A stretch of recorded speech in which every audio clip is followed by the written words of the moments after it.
No, no, no, no.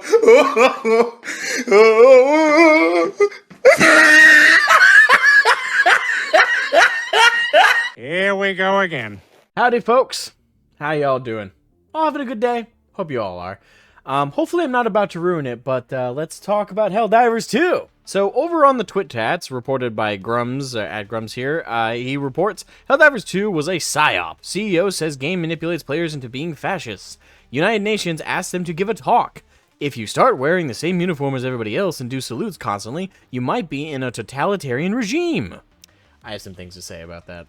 The title says, the United Nations asked Helldivers 2 studio Arrowhead if it'd give a talk on psychological manipulation.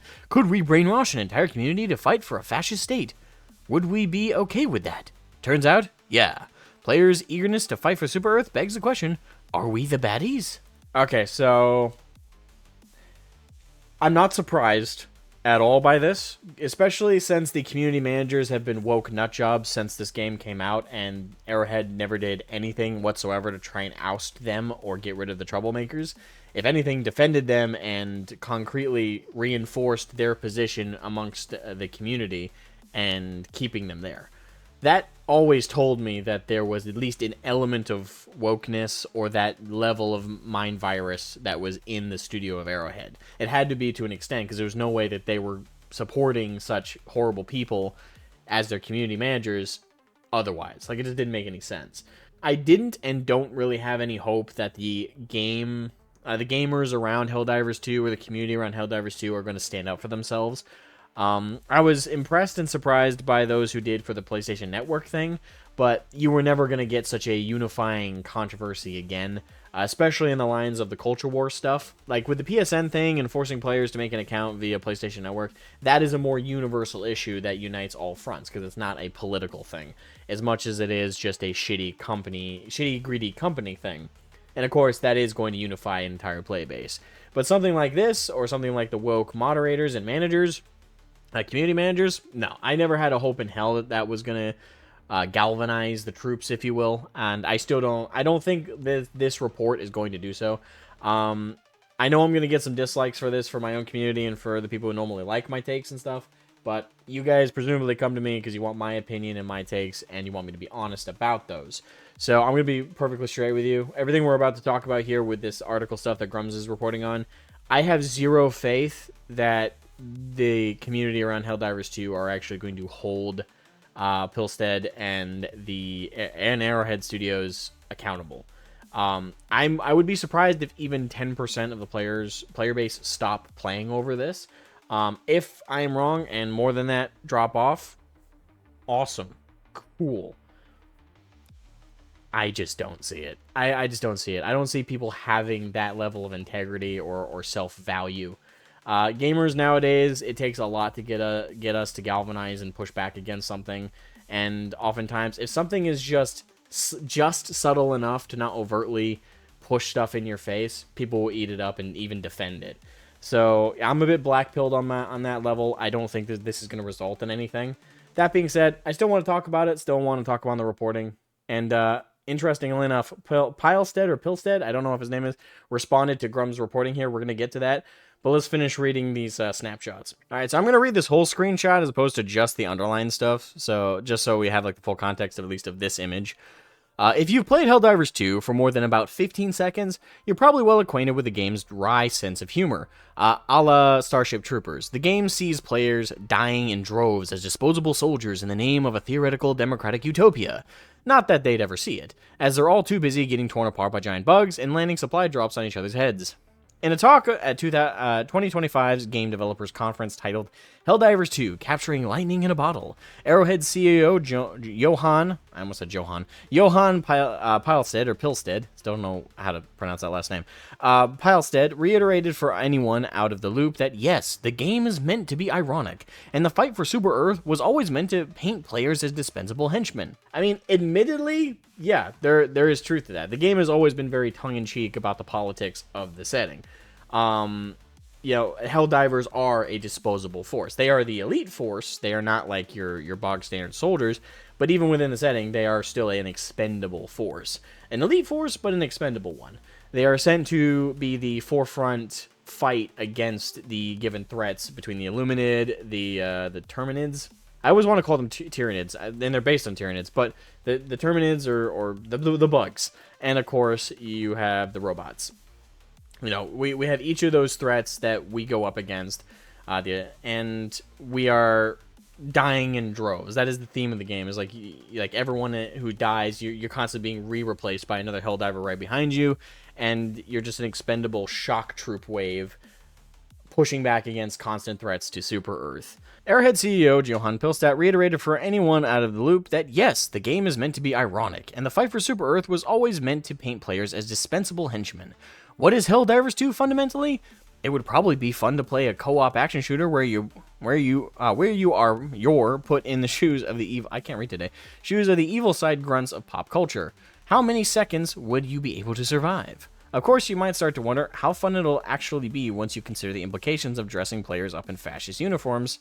Fascist uniforms? I'm not sure what is inherently fascist about the Helldiver uniform, especially with all the variations of the uniforms that you see. Maybe one or two of them have some like reference to like the Nazi SS uniforms and stuff like that, but the vast majority of them just look like a military kit.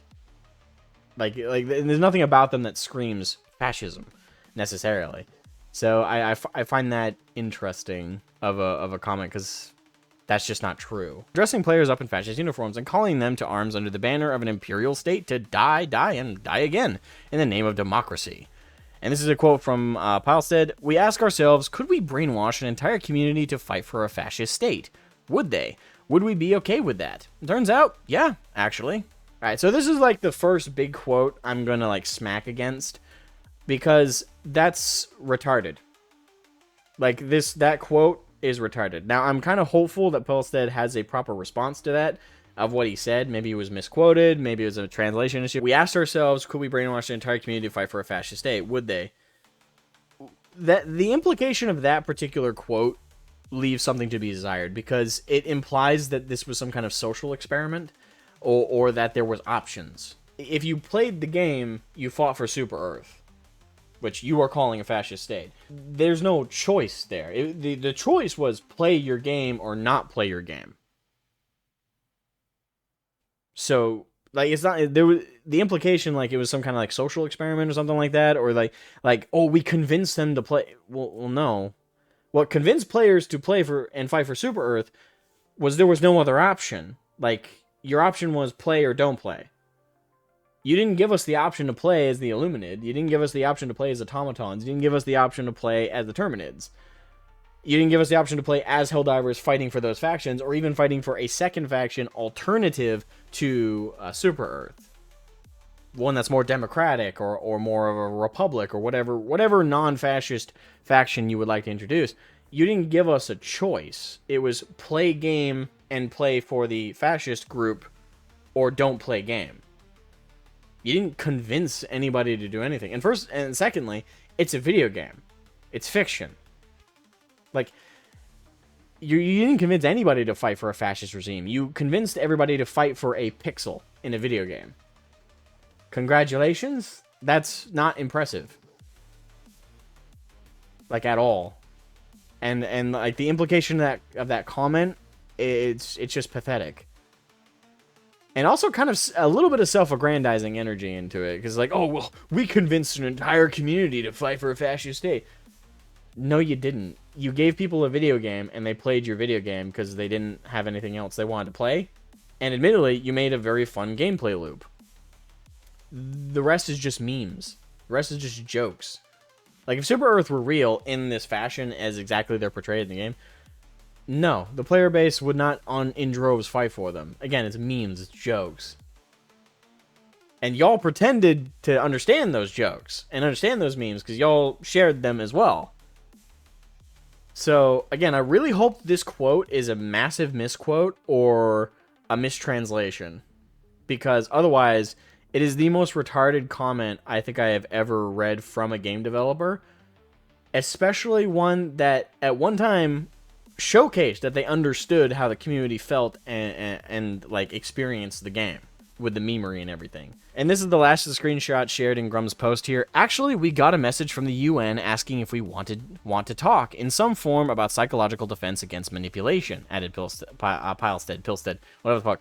This might all sound like the game is getting a little too real, but he said the key was in hiding the right tone and using the imagery in an almost educational way. We do it all in fun and good spirits, and we actually try to get people to recognize the science of what is a totalitarian state. If you start wearing the same uniform as everybody else and do salutes constantly, you might be in a totalitarian regime. Bullshit. Every military on the planet requires you to share a uniform, design, and aesthetic for the rest of the military you are in. You don't get to wear a t-shirt of your choice of color and shorts. So, and that's throughout history, by the way. Every type of government, every type of faction in society and political party has had a uniform for their military and also sometimes for their political office. This notion that simply sharing a uniform and also sharing a salute equals fascism or equals a totalitarian regime is bullshit. And quite frankly, is one of the most absurd comments I think I have ever read. And fingers crossed again, mistranslation or misquote. But if it's not, that is the most retarded comment I have ever seen. I think the whole UN contacting you guys and asking you guys to like talk to them about this stuff might have caused your head to go a little far up your own ass, because bullshit. And here's the thing, I think I distinctly remember people saying that the developers at Arrowhead Studios served in the military, I believe, of their country. I'm not sure which country it is. But if that's the case, y'all, by your own logic, were in a totalitarian regime. Simply because you had to wear a uniform, yes? You had to salute like the rest of your fellow soldiers, yes? That's again, it's just an absurd statement, and it's completely retarded. That is not a unique characteristic, I should say, of a fascistic or a totalitarian regime at all. That's just a characteristic of a military or of a structured force. I'm a bit at a loss here. Like, that is just bullshit. But as said, Pilstead or Pilstead or whatever the fuck his name is, did respond to Grum's post, and we're going to take a look at that now. Pilstead said, LOL, always the rage baiter. The other way around. Role-playing something gives you the tools to be cautious of it in the real world. Not tricking anyone, just fun to play the part of the baddies. Okay, not quite addressing or denying the quotations of what he said to this article. So you still said a lot of bullshit, dude. Like, you're calling Grums a rage baiter, but you're not disproving what he showcased here. If anything, you're kind of admitting that those screenshots are legitimate and saying what you said about, like, oh, it's the other way around. Role-playing something gives you the tools to be cautious of it in the real world. Dude, you just said that simply having a shared uniform with people and saluting the same way makes you part of a totalitarian regime, or makes you makes you want to ask yourself if you are part of one, which is again ridiculous. That is not a criteria of totalitarianism or a fascistic or any similar authoritarian regime. That is not something that alone as a characteristic should not make you wonder that. What should make you wonder that is far more overarching and engrossing things like, hey, is said state that I am a part of currently suppressing free speech and suppressing people's ability to express themselves? Is the regime I am a part of threatening to suppress people's speech with violence and with aggressive physical action and physical threats to people's safety? Like, there's lots of things to look at within the society you live in to make you question whether you're part of a totalitarian regime or a fascistic regime. But the criteria on the list, certainly of a notable criteria, is not a uniform and a salute. Every nation on the planet of all types have a shared uniform in their militaries and sometimes in their governments, and a shared salute. All nations, without exception. It's just a criteria of existing as an independent nation or independent body. So, I'm stuck on that real hard, and this response, LOL, always the rage baiter, the other way around, role-playing sometimes gives you the tools to be cautious of it in the real world. How so? And again, you're not addressing the other terrible quote here. We asked ourselves, could we brainwash an entire community to fight for a fascist state? Would they? Would we be okay with that? And turns out, yeah, actually. No, you didn't. No, you didn't at all. Again, head up your own ass, and you didn't address either of those quotes that are being highlighted here at all, dude. Like seriously. Address those quotes, because this response is pathetic. In my humble opinion, that is a pathetic response. You need to address those quotes. Were they misquotes? Did you just word yourself incredibly poorly? That's totally a possibility. But it looks really bad, because it looks like you're bragging about, like, oh, we convinced a whole community to fight for fascism. No, you didn't. You gave people a video game with only one faction they could fight for, and they fought for it and made memes around it because it was a fun gameplay loop. There is nothing about that with any definitive proof whatsoever that you've convinced people to fight for a fascist state. And it's absurd to even claim that. So please, address those quotes. Are they wrong? Are they misquotes? Do you renege on them, and do you want to make a corrective statement? Because that'll help you a lot more than what you did. Because this response is just essentially, nuh-uh, and then that's it. That's your reply. By all means, dude, make a video addressing this, or just make a longer tweet. Make a series of them saying, hey, this quote, this is what I meant, here's a longer explanation. Hey, this quote, my bad, this was mistranslated, or this was misquoted, or this was out of context. Something. I don't know how the context is going to help either of those, but by all means, provide something.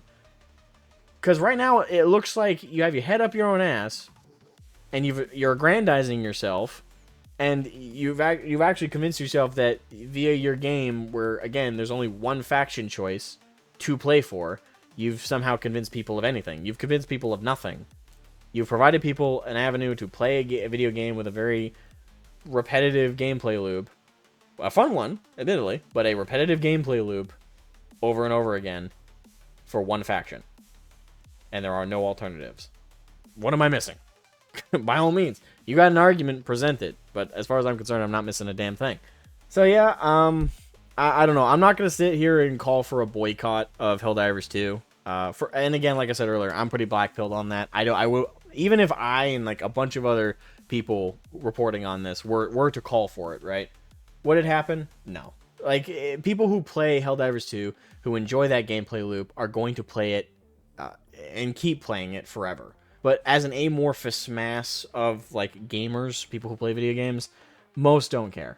I'll be perfectly honest, and this might be part of the blackpilling and pessimism, but as far as I've seen, really the only time you will see gamers as a community stand up and fight back against something is when it is a universal issue. Like the PlayStation Network thing, that was universal. That affected all players, and in particular, large communities of gamers, so it was a platform on which that would unify people under one banner. But something like this, where it's more of a, like, it doesn't affect the video game, right? In the sense of, like, the gameplay is not changing. The factions, the gameplay loop is not changing. This is not having no effect on their play, so they're not going to care. I'm not here to tell you should care. We're in a world right now where a lot of people are just trying to find something they enjoy, stick with it, and in a way, yeah, put sand in their ears and bury their head to everything else, because it's just a shitty world. You got to find the least shitty thing in it to enjoy and stick with that. This isn't going to have any major impact on Helldivers 2. If you choose not to play Helldivers 2 over this, all the power to you. It is what it is, and I don't like sounding like a pessimist or like this kind of like energy. For me right now, I kind of want to delve into things that actually I'm positive about, and like aspects of things that I might be like. I'm a bit upset with Warhammer 40k, and I'm kind of at the point where I've given up on the lore going forward into the future. I don't see the lore being recovered from, but I can still at least enjoy the miniatures. I can still at least enjoy the other aspects of the hobby outside of the lore, and I always have the old lore I could fall back on. I have my books right behind me that I can read at any point. I have my old codexes I can read behind me at any point if I want to go down the path of like what once was. But yeah, like I'm getting black pilled on a lot of angles, and I'm trying not to. I'm trying to have that whole galvanization within my own like issues and be like, yeah, I'll stand and fight. And I will always call out crap when it happens. Like, if Wokehammer does a lot of crap to the lore and stuff, I'll still call it out, even though I've kind of given up on where it's going at this point. But, again, it's just, where there is a lot kind of affecting, like, the pessimistic route. I just don't see enough people standing up for themselves and standing up for their communities and for their hobbies. And to an extent, there is the question of, at what point do you stop standing up for it when it no longer will stand up for itself, and you just move on or leave it? And honestly, I don't know how to provide the answer to that. It is an individual choice. Calling for boycotts is, not something I really feel like works, generally speaking. So I'll just say, make an educated decision. Whether it's Helldivers 2, Warhammer 40k, or whatever your hobby may be, have your principles, make your decisions, what sacrifices you want to make, what things are you just too tired to fight about. It's all a personal choice, and hopefully you guys make the right one for you. For me, not going to be playing Helldivers 2. This is soured on me. Who knows, maybe I'm wrong. Maybe people will make a stand against this and are going to be bothered by this. Maybe y'all just don't care. And maybe some of you just totally side with Pilstead and were like, yeah, everything he said made total sense, even though it makes none. Whatever your position is, go right ahead. Yeah. Man, I'm really ending this on a pessimistic note. On a positive note, I'm working on my next mini painting video. I'm gonna start film. I'm gonna film actually working on this, and I'm planning on doing like a video where I talk about some things in the 40k sphere while I like this footage of me painting and stuff and finishing up Rogel Dorn. But yeah, look out for that in the coming future. And also, let me know in the comments what you think about this whole situation. Do you think Pilstead? I'm just gonna call him Pilstead. It's probably pronounced something else, and I'm probably fucking it up. At this point, I don't care. Do you think his response was totally good and like, totally, countered what Grums was reporting on? Or do you think that what he said is absolute bullshit and has 1,000,001 holes to it, like I do? Let me know. And I'll catch you guys next time. Bye-bye.